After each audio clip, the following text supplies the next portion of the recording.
Hello everyone and welcome back. Let's answer one more question for today.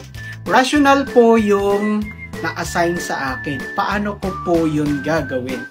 Rationale of the study is part of the introduction.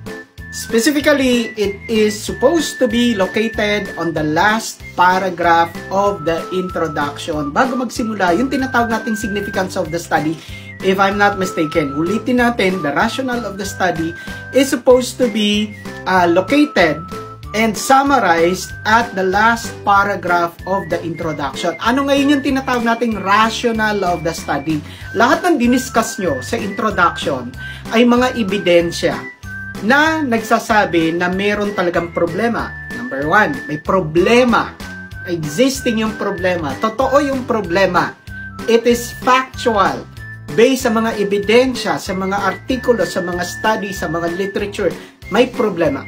Pangalawa, mayroong mga apektado. At dahil may mga apektado, kailangan gawin yung research. Lahat yon naka-encapsulate, naka-enclose, naka-include doon sa introduction.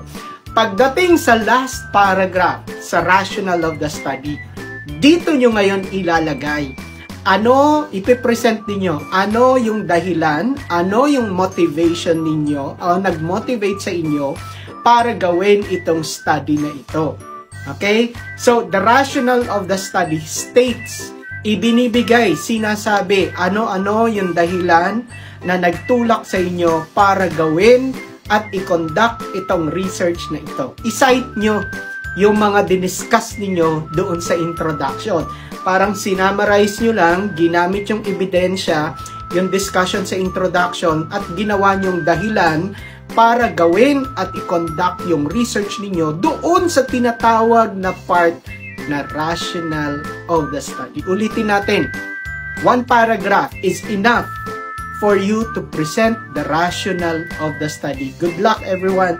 Stay safe and God bless. Do not forget to subscribe to our YouTube channel at Doked Padama. Marami kayong mga videos na matututunan doon sa pagsusulat ng research, pag-form ng research titles sa iba't ibang area, kahit sa senior high school, college, or graduate school level, hanggang sa mga tips para sa research defense ninyo. Thank you very much. Stay safe and God bless. Bye.